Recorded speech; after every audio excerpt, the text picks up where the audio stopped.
What is going on, guys? It's Shu here, and apologies for the late review, both time-wise and a couple days after this chapter came out.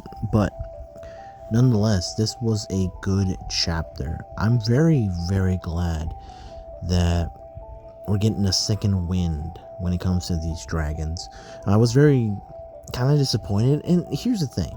I'm used to it at this point when it comes to dragon fights. I was gonna say Dragon Ball fights, fights in fairy tale, revolving around villains, dragons, like whatever.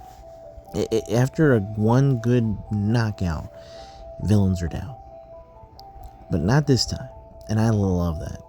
But it makes sense. It really does, and I'll get to that in a little bit as to at least why I think it does. But let's get to it. So, the fight between ERZA and Mother Glare, this was a good fight. I love how we address a lot of different things here. First of all, the fact that Mother Glare does not care who she sacrifices. She is definitely self-centered, very powerful as well, but does what she needs to do in order to get her goal. This is her. She's a boss. And I love this because she's like the perfect rival for ERZA. Because a lot of times, a lot of rivals that ERZA has had, they have given her problems. But here, I feel like it's even almost. It's just kind of scary to me, in my opinion, how these two have fought. You think ERZA's gonna get it. She's gonna slash Mother and it was gonna be over. And it wasn't. That's what's the crazy part. And then the dialogue between these two. I love how we see how intrigued Mother is of ERZA. She's like, you're not neither a dragon or a dragon slayer, but yet I can sniff it out of you. There's something different about you. And obviously, we know that with, ERZA being Eileen's child, that it's gonna be different. She's cut from a different cloth, if you guys get what I mean. She's gonna be a powerful character coming from her.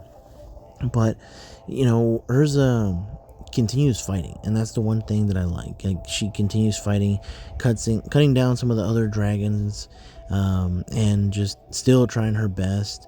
And again, it's crazy because she even pulls out a technique that I didn't think she had it in her, and I thought it was exclusively unique to one character, but it isn't now. And I wish we could have seen this little moment, or how this training arc came to be, where we saw ERZA now using Grand Chariot. That was a move that I loved that Jalal had exclusively, and now she has it. And I'm a little annoyed with that. I honestly think that ERZA is much stronger than Jalal, and maybe the move would be stronger with her. But that was Jalal's move that we had seen for so long, and now someone else is able to do it. It takes away from it, in my opinion. But again, ERZA is one of the exceptions. She even uses Wendy's ability as well, and I'm just thinking, ERZA is really pulling out all the stops to go up against her, and yet it's not enough. And what's crazy is that when you think that ERZA's got it, things turn not just for her, and this is the wild part. The situation turns for Gray and Juvia, as well as Lucy and Wendy.